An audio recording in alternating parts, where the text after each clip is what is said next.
I never thought my life would end like this, in silence, with a suitcase on my lap and my heart shattered into 1,000 pieces, riding in the back seat of my son's car, heading to a place I'll probably never return from. They told me it was for my own good, that they needed their space, that I couldn't stay at home anymore because it was too much for them. But I know what it means. I'm in the way, another burden, something that no longer fits, something that bothers them. If it were up to me, you would have been there months ago, Victoria said from the passenger seat, not bothering to turn her head towards me. Her voice was like a stone thrown with rage, with disgust. My daughter-in-law never liked me. She never hid it, and yet every word she spoke still hurt, as if it were the first time. My son Michael kept his hands firm on the steering wheel. He said nothing. His silence was even more deafening, because he was my little boy, the one who swore he would never leave me alone. And now he couldn't even meet my gaze in the rearview mirror. I just pressed my lips together. I wasn't going to cry. Not in front of them. I wouldn't give them that victory. I stroked the rough fabric of the suitcase on my lap. That suitcase has more history than this house they bought together. That suitcase was with me when I crossed the country to give my children a better future, when I buried my husband, when I moved for the last time. And now, it will be the silent companion of my exile. As the car moved forward, the streets seemed to stretch out as if they knew the fate that awaited me. Outside, people walked by normally, oblivious to my tragedy. I wondered if anyone else had gone through the same thing, if other mothers were also discarded like a plant that no longer blooms. The place has gardens, Victoria added in a cold voice. And activities. It's not like we're abandoning you. That was exactly what they were doing. I swallowed the words that burned in my throat. If I spoke, I would scream. And I don't scream. I've put up with too much to fall into that. I just watched as the buildings were left behind, as my neighborhood disappeared from the rearview mirror. That house where I raised my children, where I embroidered their names on the towels, where I took care of my grandchildren when they were sick. Now it wasn't mine anymore. I no longer had a place there. 2 nights ago, I accidentally overheard Victoria talking on the phone. She thought I was asleep. She said she couldn't take it anymore, that I was interfering with her life, that I was ruining her peace of mind, that an old woman like me had no business being in her house. She said it just like that, with those words. Michael was there. He didn't stop her. He didn't correct her. He just said, "It's already decided." My son, my firstborn, the one who held my hand when he had a fever. Now he was organizing my exile. They made me pack. They didn't even let me choose what to take. Victoria opened the closet and started stuffing old clothes into the suitcase. She said I couldn't take many things. "There's no room for your junk at the nursing home," she muttered. She packed the photo from my wedding but forgot my medications. She put in my winter shoes but left out my photo album. She glanced at me and said, "The important thing is that you're warm," as if the cold I felt was on the outside and not on the inside. Lily, my granddaughter, was the only one who hugged me that night. She told me she loved me, that she didn't understand why they were doing this. Victoria scolded her for sticking her nose where it doesn't belong. Michael didn't say a single word. His cowardice hurt me more than anything. During the drive, Victoria wouldn't stop talking. She described the place as if it were a hotel, that it had a dining hall, that the caregivers were kind, that there would even be other grandparents to socialize with. But every word she said sounded hollow, empty, a bandage for a guilt she didn't even feel. "Besides, this way you won't have to bother with housework," she added, with a smile that didn't reach her eyes. The house, the one where I cooked for 30 years, where I washed, ironed, swept, where I cleaned up vomit and soothed tears.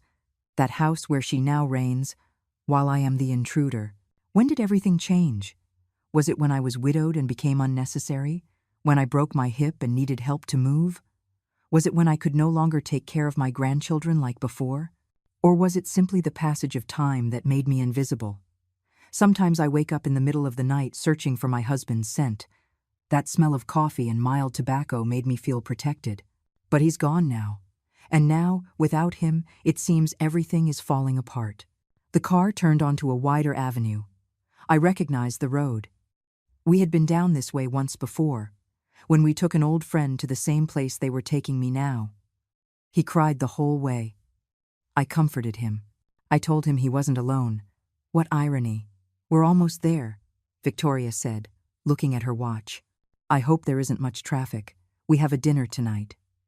They were in a hurry to get rid of me. I clenched my fists.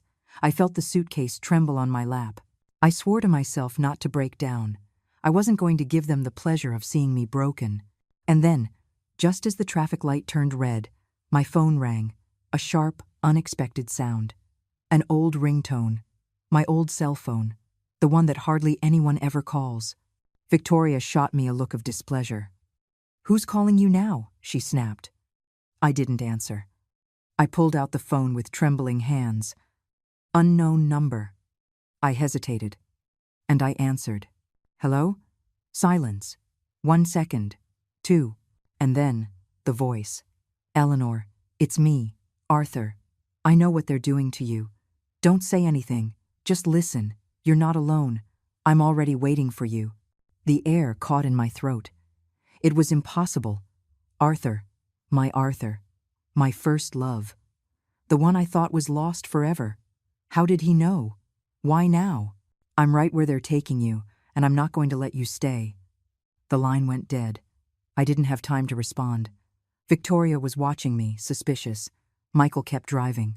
But I was no longer the same person. Something ignited inside me. Something I thought had been extinguished. A flame, a promise. And they didn't know what was about to happen yet. There are those who believe you get old all at once.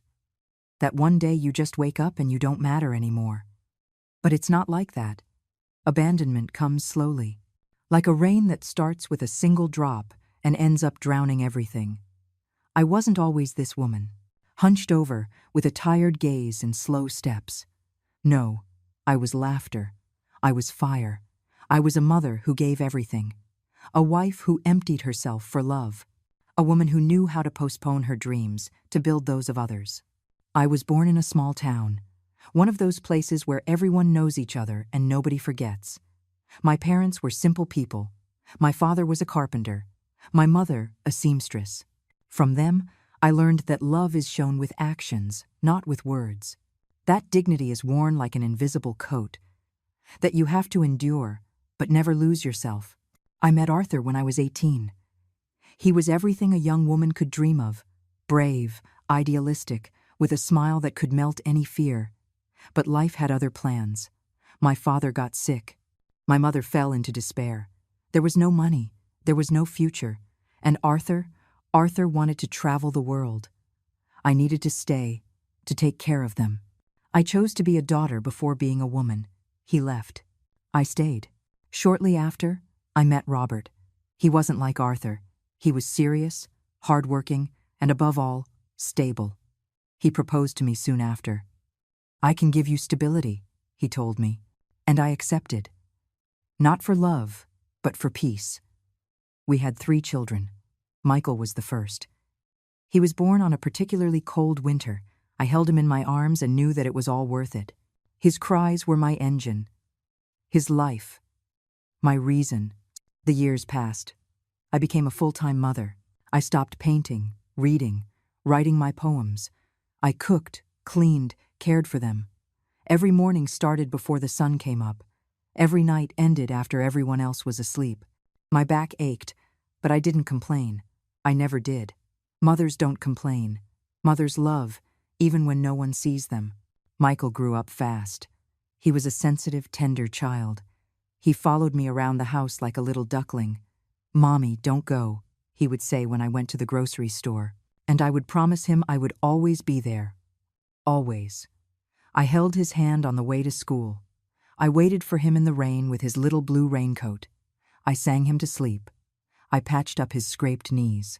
I was his refuge, his everything. And then he started to change. Adolescence was a border.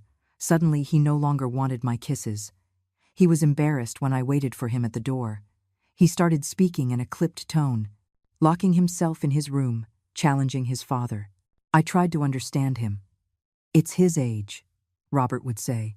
But it hurt me, because every time he pushed me away, I felt like a piece of my soul was being torn out. Michael went to college. He became a lawyer, the first in the family to achieve that. I was so proud. I cried on his graduation day, and he gave me a quick, hurried hug, as if so much affection bothered him. But I let it go. I always did. It was at a family gathering that he met Victoria. Victoria. Her smile was like porcelain. Perfect. Her gaze, sharp. From the very first day, I noticed something about her. A kind of contempt disguised as politeness. She spoke to me as if I were a maid. She corrected me in public. She referred to me in the third person when talking to Michael. Your mother shouldn't have an opinion on this. Your mother always dramatizes everything. At first, Michael defended me. He told me I was exaggerating, that it was just her way. But I saw beyond that. I saw how she judged me, how my presence annoyed her, how she came between my son and me. Every conversation with her was a minefield. One night, while we were having dinner, Victoria dropped a comment as if in passing. When we get married, we'll need the guest room for a home office. The guest room was my room. It was clear she didn't want me around. And Michael just smiled. After they got married, everything accelerated. I went to live on my own for a while. I was still working, babysitting, but the loneliness was heavy. So, when I fell down the stairs and broke my hip, Michael insisted I come live with them. This way we can take care of you, he said. But it wasn't care that I found. It was surveillance, criticism, conditions. Victoria imposed rules. Don't go into the kitchen without letting us know. Don't interrupt when we have guests over. Don't give the kids candy. Don't spoil them so much. You're ruining them. I became a shadow, a nuisance in a cotton housecoat. Still, I kept cooking. I made them their favorite dishes. I washed their clothes. I cared for my grandchildren with love, even when Victoria forbade it, because that was my instinct, to give, even when it hurt. Even when no one was grateful. One day, I heard Michael arguing with Victoria. She was demanding that they take me to a nursing home, that it was time, that her life was stagnant, that she couldn't keep living with an old woman who judges everything. And he didn't say no, he just asked for a little more time. The next week he started bringing home brochures, assisted living facilities, just in case, he'd say, but his eyes avoided mine. I knew he had already decided. Then Christmas came. I cooked all day. I made rolls, turkey, stuffing, eggnog. I set the table with care. I put on the sweater my granddaughter Lily gave me. I waited. And when they arrived, they didn't even look at me. Victoria inspected the table and said, "Too much fat. This isn't healthy for the children." Michael said nothing. That night, while they made a toast, I sat alone in the kitchen, and I cried for the first time in years. Not because of what they said, but because of what they didn't say. Because I was no longer a part of it. Because I was no longer seen. And that's when I knew. My place was no longer in that house. From that Christmas on, everything in me began to change. Something died that night. Something that had kept my back straight for years, even in the worst of times. I woke up every morning feeling like I was in the way at home, like an old piece of furniture that no one dares to throw away out of respect. But that gets in the way. Victoria didn't even pretend anymore. She ignored me deliberately. If I spoke, she would get up. If I entered the living room, she would leave. She told the children not to spend much time with me. Not to listen to me if I told them weird stories. Weird stories. That's what she called them. The tales I used to make up to help them sleep. The same ones that made Lily laugh when she was little. The same ones that filled Michael's childhood with magic. The days became monotonous, repetitive, painful. I walked through the house like a shadow. I heard laughter behind closed doors, footsteps that stopped when I passed by. My hands kept cooking, cleaning, looking after the grandchildren when Victoria went to the gym or to lunch with her friends. But it was as if I didn't exist. Sometimes I found myself wishing I would get sick, just so they would have to look at me, so they would be forced to see me. But life didn't even grant me that. My body, though tired, kept holding on. My thoughts, however, were beginning to turn darker. One day, Victoria organized an important dinner. Some of Michael's business partners were coming over. She asked me in her icy tone to please stay in my room. It's not personal, Eleanor. It's just, they're important people, and we need everything to look professional. Professional, as if my presence would tarnish her catalog. Perfect house. I locked myself in my room, of course, like a punished child. I heard the laughter from behind the door, the toasts, the quick footsteps. And me, alone, in my floral housecoat with a cup of cold tea. That night, I wrote in my journal, something I hadn't done in a long time. I'm becoming invisible, I noted. Every day I see myself less in their eyes. Every word they don't say to me erases me a little more. Victoria started leaving clues. She left brochures on the kitchen counter with names of residences. Recreational activities for senior citizens, they said. One day, she even brought an empty cardboard box and left it in my room. For when you want to start packing, no rush, of course, she said with a tense smile. Michael seemed absent. He didn't hug me like he used to. He didn't ask how I was feeling. He would just greet me from a distance, with a hurried, "Hi, Mom," before going up to his office to work. When I tried to talk to him, he would get distracted by his phone. "We'll talk later, Mom. I'm swamped with 1,000 things." One afternoon, Lily came looking for her school backpack. She came into my room without knocking, like she used to when she was younger. She hugged me without saying a word. I felt that something in her was broken too. She confessed that she didn't like how they were treating me, that she had heard Victoria say that it was time to get rid of Grandma. She asked me not to leave, to wait for her, that she was going to do something. But I asked her not to intervene. I didn't want her to get hurt because of me. Days later, Victoria announced to me bluntly that she had already spoken with a residence. A very nice place, with a garden and activities. People your age, Eleanor. You could make friends, take up your hobbies again. The way she said it, as if she were doing me a favor, as if she were freeing me. But in her eyes, there was relief, not compassion. Michael didn't look at me when he confirmed it. He said it was better for everyone, that I deserved to be in a place where they would take care of me, where I would be okay. He said it as if he were sending me to a spa, not a nursing home. I felt my soul drop to the floor. That night I packed, not because I wanted to, but because I understood that fighting was useless. I sat on the bed, with the open suitcase in front of me. Every piece of clothing I folded was a tear held back. I packed my favorite shawl, a couple of books, photos of my children when they still hugged me without shame, and an old notebook where I used to write my thoughts. I had forgotten about it. It was at the back of the drawer. I opened it, and there it was, a letter from Lily, written in crayons when she was 6 years old. "Grandma, I love you to the sky and beyond." I pressed it against my chest and allowed myself to cry silently, as I always did. The next morning was gray. Michael offered to drive me. Victoria stayed home. He helped me put the suitcase in the car, without even an "I'm sorry." I sat in the passenger seat, my hands clasped on my knees. The drive was long, or maybe it was short. I don't remember. I just know that Michael didn't talk. His eyes were fixed on the road, and I looked at the scenery, wondering how we had gotten to this point. When had I stopped being his mom and become a burden? Suddenly my phone rang. It was an unknown number.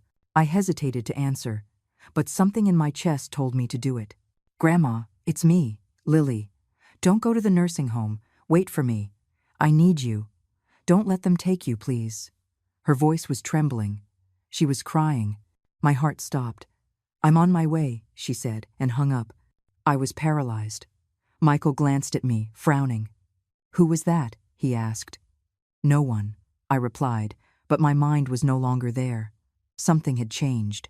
Lily, my granddaughter, my little one, had called me. Because she needed me. We arrived at the home.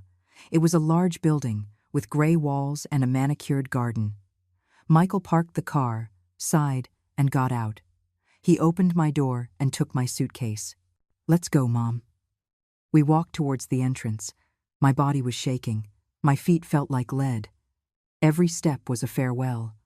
And then, as we crossed the main gate, I saw her. There she was, Lily, standing in front of the door, with red eyes and a firm voice. "She's not going in there. She's coming with me." The silence became thick. Michael looked at her in bewilderment. "Lily, this is not your business." "Yes, it is," she interrupted him. "She raised me. She taught me to read. She comforted me when you and Mom were yelling at each other. She took care of me when I had a fever. She told me stories when I couldn't sleep. She's my grandmother, and I'm not going to let you lock her up as if she's a burden." I couldn't speak. I just cried in silence, as I always did.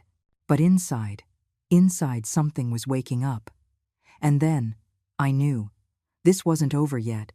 I wouldn't give up without a fight. From the moment Lily appeared at the door of the nursing home, I felt a wave of mixed emotions rush through my body and soul with a force I hadn't experienced in years. Her determined figure, her intense eyes, and that unwavering voice made me feel that, for the first time in a long time, someone genuinely cared about me. I wasn't the forgotten, broken old woman they thought I was, the woman who had nothing left to contribute.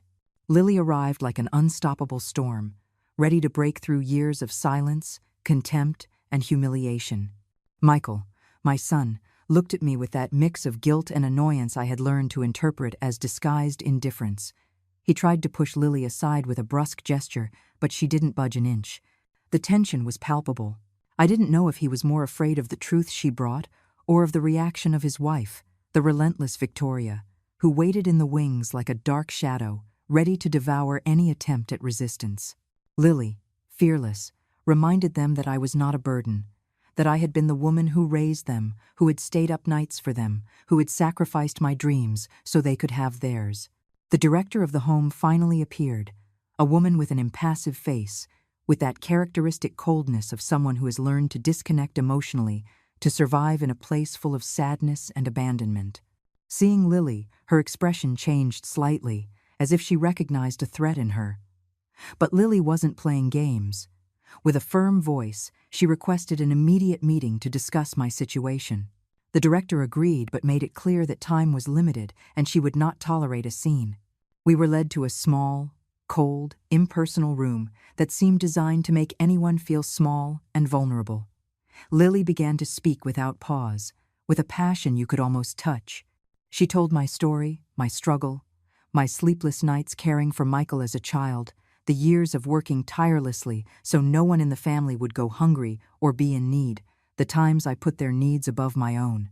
She described how, despite everything, I had received nothing but indifference and contempt in my later years. As I listened to Lily's words, I felt something awaken inside me. It was as if a dim light had been switched on in the midst of a darkness I thought was eternal. I wasn't alone. Someone believed in me. Someone was willing to fight for my dignity. The director and the staff of the home seemed unprepared to face this reality.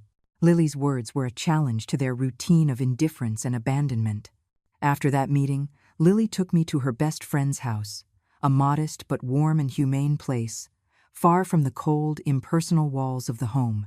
There, for the first time in a long time, I felt I could breathe, that I could simply be myself, without fear or shame.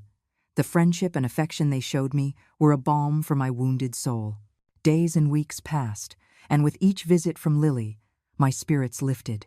It wasn't just her constant presence and unconditional support, but also the hope she gave me. We began to plan a different future, a future where I could regain my autonomy, where I wouldn't be a burden but a person with the right to choose. But the enemy was not asleep. Victoria and Michael began sending messages and calls with veiled threats, trying to make me give in, to return to the home, to accept the fate they had decided for me without my consent. Their words were sharp knives meant to break me. But this time I was no longer willing to be defeated. A particularly cruel letter arrived one afternoon, with words that cut deeper than the winter cold. Victoria called me a burden, a nuisance, someone it was better to forget. I felt that hatred become a wall separating me from the family I once loved. But this time I wasn't alone to face that storm. With Lily's help, we contacted a lawyer specializing in elder rights. He explained that legally they couldn't force me to live somewhere against my will, that I had rights they had to respect. That news was a beacon of hope in the storm. With each passing day, my spirits and my will grew stronger. We started looking for alternatives for my life, community programs, activities for seniors, opportunities to learn and share.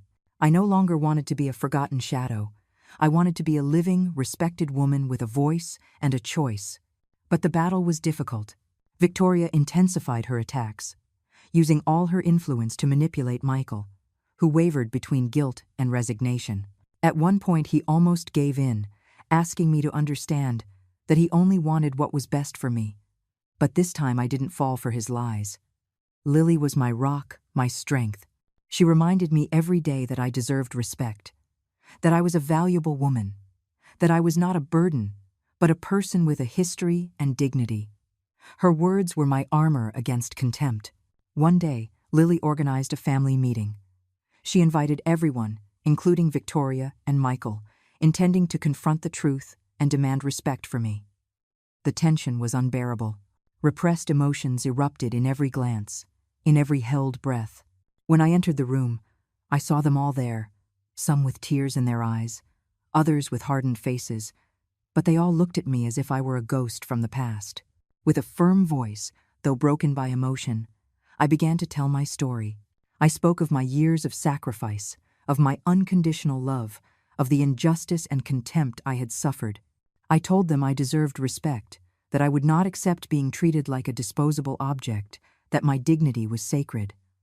The silence that followed was heavy, uncomfortable, filled with regret and truth. Some cried, others looked down, and Lily squeezed my hand tightly, conveying the pride and love she felt for me. For the first time in a long time, I felt my voice was heard, that my story had a place. That night, I slept with a peace I hadn't felt in years. I knew the fight wasn't over, but now I had the strength to go on. The dignity I thought I had lost was beginning to be reborn, fueled by my granddaughter's love and my own unbreakable will. After that meeting, which seemed to open a small crack in my family's wall of indifference, I thought things would start to change. But reality soon showed me that the battle I faced was much crueler and more complicated than I imagined. The villain of this story, Victoria, was not willing to give an inch. Her hatred and resentment grew daily, fueled by the need to control and manipulate everything around her. What she saw as a direct threat to her power over Michael and the family, I saw as an opportunity to defend my dignity and reclaim my life. It wasn't long before Victoria showed her true intentions. First came the constant calls to Lily, filled with insults and veiled threats. Then came the messages, written with sharp words, accusing us of being liars, of trying to destabilize the family, of destroying Michael's reputation. But the most painful part was when, from the shadows, she began to pull strings to start legal proceedings against me, claiming mental incapacity and danger to myself, trying to take me back to the nursing home, this time with court orders. That's when I understood that the fight would not only be emotional, but also legal. Lily and I found ourselves entangled in a maze of paperwork, lawyers, documents, and hearings. I felt the world was crashing down on me, but there was something burning inside me, a flame that refused to go out. I couldn't let Victoria win, not after everything I had endured. The lawyer who supported us was crucial. His experience and knowledge were like a beacon in the darkness. He explained that the law was on our side, that as long as I was able to express my will, no one could force me to live somewhere against my wishes. But he also warned us that Victoria would use all her tricks to manipulate the system and make me seem weak or incapable. The hearings were terrible. Feeling judged as if I were a rebellious child or an incompetent old woman was humiliating. Victoria was present at all of them, with that bitter smile and calculating gaze, ready to destroy me. Michael, who at first seemed to be in the middle, gradually drifted away, letting his wife handle everything. However, there was a decisive moment that marked a before and after. During one hearing, one of my grandsons, Cody, burst in unexpectedly. Cody was always different, the rebel of the family, the one who didn't fit into Victoria and Michael's rules or impositions. With a firm voice and eyes full of tears, he took the stand and spoke about the love and respect he felt for his grandmother. He told stories no one else dared to remember, moments when I had been his refuge, his comfort, his inspiration. It was a testimony that moved even the judge. Victoria's expression turned to one of contained rage, but she couldn't stop Cody's words from hitting home. That intervention was key for the judge to rule in my favor, recognizing my capacity and right to decide about my life. But the fight didn't end there. Victoria intensified her maneuvers, using emotional blackmail and manipulation to try to break my will. Michael became a divided man, trapped between loyalty to his wife and love for his mother. Sometimes he would ask me to give in, to do it for them, for the family, but I could no longer back down. In those dark moments, Lily was my pillar. Her constant presence, her unconditional support, and her courage gave me strength to continue. She reminded me that my dignity was worth more than any fear or pain, that I deserved to live a full life with respect. We began to plan the next stage, reclaiming my independence, looking for a place where I could live with dignity and surrounded by affection, far from the nursing home and contempt. I had found a group of people who offered support to seniors to live in a community with activities and respect for their autonomy. It was a real hope, but Victoria was not willing to allow it. With the help of some influential acquaintances, she tried to block my plans. She had my finances reviewed, my mental health questioned, and sowed doubts in the community. It was a frontal attack on my integrity and reputation. I felt the shadow of defeat lurking, but then something unexpected happened. An old friend from my youth, James, appeared in my life. A wise and generous man who had been a pillar in my past and now became a crucial ally. His support was unconditional. He offered me his home to live in temporarily and helped me gather evidence and testimonies that proved my strength and capability. With James by my side, I felt strengthened. I not only had a refuge but also a companion who believed in me and fought with me. Together, we began to build a plan to confront Victoria and reclaim the peace that had been stolen from me. In the midst of all this, Lily discovered that Victoria had forged documents to discredit me, an illegal act that could be decisive in the trial. With that evidence in hand, we filed a formal complaint, a strong blow that put Victoria and her strategy in check. The atmosphere became increasingly tense. Victoria began to lose allies. Her web of lies started to unravel. Michael, confused and torn, began to question his own decisions.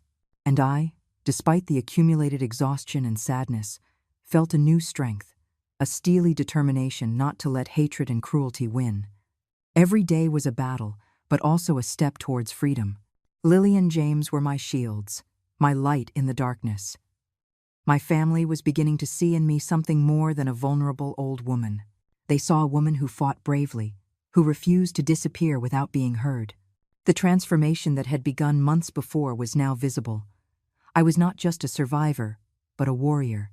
My voice, once silenced, resonated strongly in the halls of power and in the hearts of those who knew me. And then, when everything seemed on the verge of collapse, the final hearing arrived, a crucial moment where truth and justice would face each other head-on. The weight of the years, of the wounds, of the struggle, rested in my hands. I knew it wouldn't be easy, but I also knew that, no matter what happened, I had already won something invaluable: my self-respect. The day of the trial dawned with a gray, dense, and heavy sky, as if nature itself understood the importance of that moment and dressed in mourning for what was about to be decided. That dawn was not a simple beginning. It was the border between hope and oblivion, between recovered dignity and the invisible prison that others wanted to impose on me. I woke before dawn, my body tired but my soul kindled with a persistent flame. As I looked in the mirror, I saw the image of a transformed woman, one who had weathered invisible storms and yet maintained a steady gaze, even though her eyes held the sadness of so many years. I remembered every wound, every imposed silence, every lie I had had to endure. But I also remembered my struggle, the perseverance of someone who refuses to disappear. The suitcase was packed, not just with clothes, but with all my memories, my hopes, and the will to prove that I was not a burden, but a human being with the right to choose. The metallic sound of the zipper as it closed was like the closing of one chapter and the beginning of another, one in which I would finally have the chance to be heard. Upon arriving at the courthouse, the atmosphere was almost oppressive. The courtroom was filled with faces that seemed to judge me even before I spoke. I could feel Victoria's presence, lurking and venomous, with her mocking smile that sought to break me and Michael's cold indifference that pierced me like an invisible dagger. The judge, an older man with a stern look, ordered the hearing to begin, and the silence became absolute, like a heavy cloak covering every word that would be spoken next. Victoria's lawyers deployed an arsenal of cold and calculated arguments, painting me as an incapable, disoriented old woman. A woman who had lost her mind and who posed a risk not only to herself but also to the family. Their words were knives seeking to open the wounds of my past to show me as a helpless victim. But what they really wanted was to take away my freedom. Each phrase echoed in my ears like a cruel taunt, but I stood my ground, my breathing controlled, and my heart pounding, aware that I had to respond with truth and strength. When my turn came, I stood up with the certainty that this was my most important battle. My voice trembled at first, but it soon became firm and clear. I spoke from the bottom of my soul, telling my story without embellishment, with the honesty of someone who has suffered and loved with equal intensity. I recounted the years of sacrifice, the endless nights caring for my children and grandchildren, the tears that no one saw and that I carried in silence. I described Victoria's betrayal, her lies, her manipulations, and how she had tried to separate me from my family to control my life. I spoke of my desire to live with dignity, with autonomy, to be the master of my own destiny, and not to be reduced to a disposable object. Then, in the midst of that charged atmosphere, an unexpected voice emerged. Cody, my grandson, took the stand, and with a sincerity that moved everyone, he told his truth. He spoke of the happy moments we shared, of how he had seen Victoria's injustice and manipulation, and of his unconditional love for me. His testimony was a ray of light that pierced the darkness of the courtroom, an act of bravery that seemed to awaken something dormant in the hearts of those listening. I saw in his eyes the reflection of renewed hope, and his support was the shield I needed to remain firm. Victoria, finding herself cornered, tried to react with desperation, but her words sounded hollow and weak. Michael, who had remained silent until then, finally broke his silence, expressing regret and his support for my right to decide my own life. This unexpected alliance gave me renewed strength. The judge called a recess to deliberate, and during those minutes I felt the tension grip the room. Outside, James and Lily were waiting for me. Their gazes, full of anxiety and hope, were my support in the midst of the storm. When the judge returned, the silence was absolute. He began to read the verdict, and every word he spoke seemed to release invisible chains that had kept me trapped for so long. He recognized my full capacity to make decisions, dismissed Victoria's lies and manipulations, and ordered that my autonomy be respected. It was a victory that transcended the legal. It was an acknowledgement of my humanity, of my inalienable right to live with dignity and freedom. I couldn't hold back the tears, but this time they were tears of triumph and liberation. Leaving the courthouse, the weight I had carried for years vanished for a moment. The crowd was dispersing, but I felt the invisible embrace of everyone who had believed in me. However, I knew that the real battle was just beginning. Victoria did not accept defeat and began to weave a web of slander, lies, and blackmail. She tried to alienate my friends and neighbors, sowed discord and resentment, and used every resource at her disposal to sabotage my new life. But I was no longer the fragile, lonely woman they had tried to portray. With the unwavering support of Lily and James, I faced each attack with patience and courage. Little by little, I rebuilt my confidence, found within myself the strength to move forward, and learned to surround myself with people who valued and respected me. I immersed myself in the community, in activities that filled my soul and allowed me to reconnect with life. I wrote my memoirs, a way to exorcise the ghosts of the past and give voice to my story. I met new people who taught me that old age is not a sentence but an opportunity to be reborn and reinvent oneself. Even, unexpectedly, love knocked on my door again, in a different, more profound and liberating form. Every day was a test, a challenge, but also a victory. Every dawn found me stronger, more confident, more alive. Finally, I arrived at the place I had always dreamed of. A community where old age was respected, where stories like mine were heard and valued. There I closed the door on my past with a sigh of relief and hope. I had won the most important battle, that of my dignity, of my soul. I knew that whatever happened, I would never allow anyone to decide for me. The future awaited me, uncertain but mine, to be lived with the freedom I had fought so hard to regain. After everything I had been through, the feeling of freedom was a fire burning in my chest, a flame that no one could extinguish.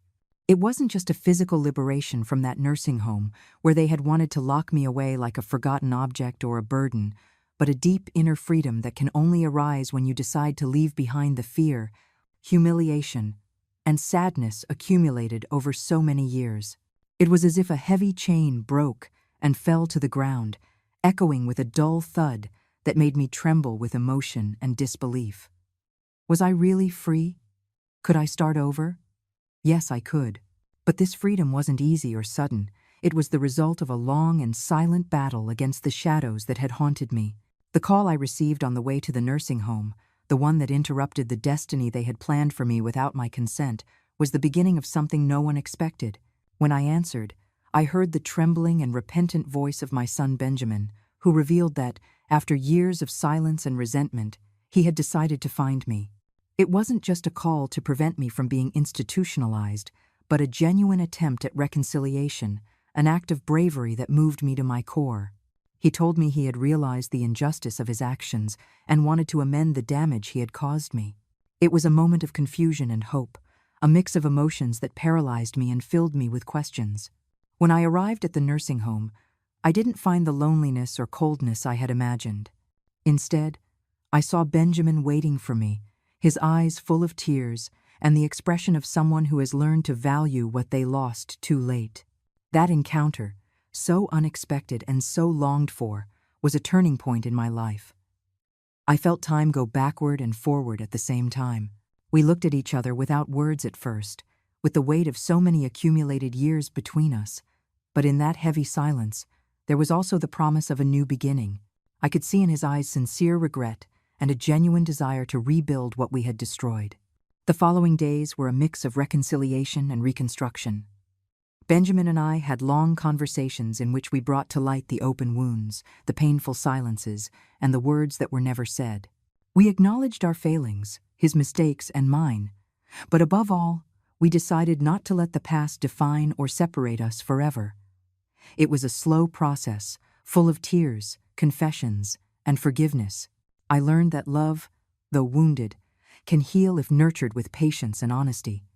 The relationship I thought was lost forever began to rise from the ashes, and with it, a new hope that pushed me forward. But my story was not limited to that family reconciliation. The nursing home that I initially thought would be my prison transformed into a place of encounter, learning, and solidarity. There I met women and men who, like me, had been forgotten by their families, but who found in that community a refuge and a new family. I began to get actively involved, organizing activities, workshops, and support groups for those struggling against abandonment and loneliness. It was in that place that I discovered the strength of community and the importance of never giving up, even when all seems lost.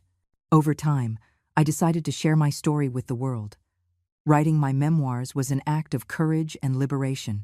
Every word put on paper was a wound that healed, a truth that became visible, and a message I wanted others to hear.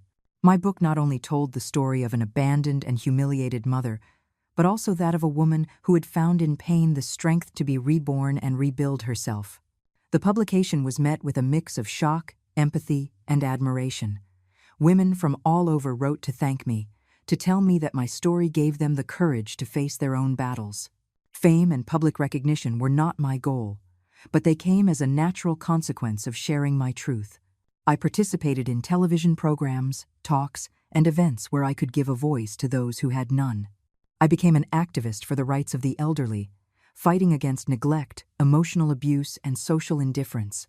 My struggle ceased to be just personal and became a movement that sought to change the perception and treatment of the elderly in our society.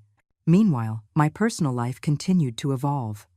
I found in sincere friendship and platonic love a balm for the deepest wounds. I didn't need a prince to rescue me, but people who accepted me with my virtues and flaws, who accompanied me unconditionally. I learned to love myself, to value myself, and to enjoy solitude as a sacred space where I could connect with my essence and my dreams. The inner peace I achieved was, perhaps, the greatest triumph of all. One of the most significant experiences was the public testimony of my granddaughter Sophia, who during the trial for my autonomy and dignity spoke with an honesty and affection that moved everyone. Her courage in defending me, in confronting her mother's cruel indifference and advocating for me, was an act of pure love that showed that change was possible, even in the midst of the most painful family conflict. Sophia became my inseparable ally, the living hope that a family can be rebuilt from respect and empathy. Looking back, I understood that my life had been a dark and stormy journey, but also one full of light and learning.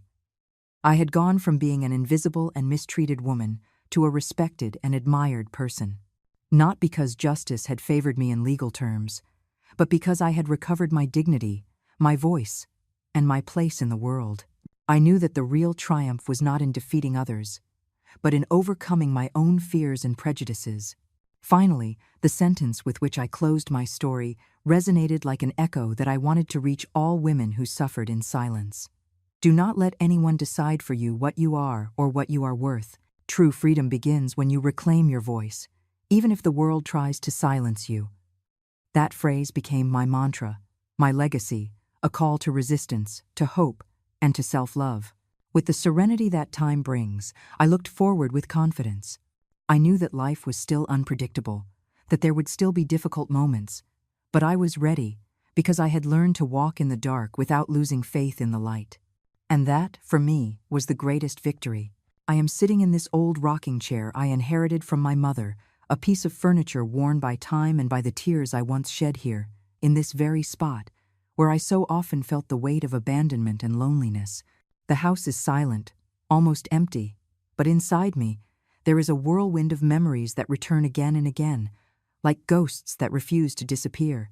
I hold on to this momentary calm because I know it is a gift after so much turmoil, a storm that was long, dark, and at times seemed endless. Looking back, I see the young woman I was, full of dreams and hopes, who gave her entire life to her family with unconditional love. My name is Eleanor. I am 68 years old, and for decades I was a teacher, a guide, and the backbone of my home. The woman who held the lives of her children and grandchildren in her hands, believing that her sacrifice would be enough to be loved and respected. But over the years, that backbone began to crack under the weight of indifference and neglect. I remember the sleepless nights, caring for my sick husband, while my children slept, oblivious to the sacrifice I was making for them, the days preparing breakfast, lunch, and dinner, making sure nothing was ever missing, that everything was perfect so the family would stay together. But the love I gave was not enough. It was not returned. It was not valued. The first signs of distance were small and almost imperceptible. A glance that was averted, a text that went unanswered, a silence that stretched on. It was Victoria, my daughter-in-law, who began to draw the final crack in our relationship. Her poisonous words, her controlling and manipulative attitude, her constant insinuation that I was a burden, an obstacle for the family. It was she who convinced Michael, my eldest son, that the best thing for me was a nursing home, a place where they would supposedly take better care of me. The humiliation came slowly, like a shadow that grows without you noticing. The visits became scarcer, the calls disappeared, and the cold rejection from my own son pierced me like a knife. I felt invisible, a shadow in the lives of those I once loved with all my heart. I tried to resist. I held on to the hope that this emotional winter would pass, that love would shine again in our family. But one day, Victoria's cruel sentence paralyzed me. My husband and I have decided that a nursing home is best for you, Eleanor. There's no more room for you here. It was like a verdict with no right to appeal, I who had given my entire life reduced to a disposable object. I remained silent. My dignity was the only thing I still had. I picked up my suitcase with trembling hands, leaving behind the house where my children grew up, where I built every corner with love and sacrifice. As I said goodbye to those walls, I asked myself, how did we get here? The car ride was a silent torment. The call I received at that moment was a flash of hope. The voice on the other end was Arthur's, an old friend from my youth, a man who never forgot the woman I once was. He offered me a chance, an unexpected path to find myself again. When we arrived at the home, someone was waiting for me, who not only received me with respect, but saw in me a dignified, strong person who still had much to offer. That place, which at first seemed like a prison, transformed into a refuge where I could begin to rebuild my life.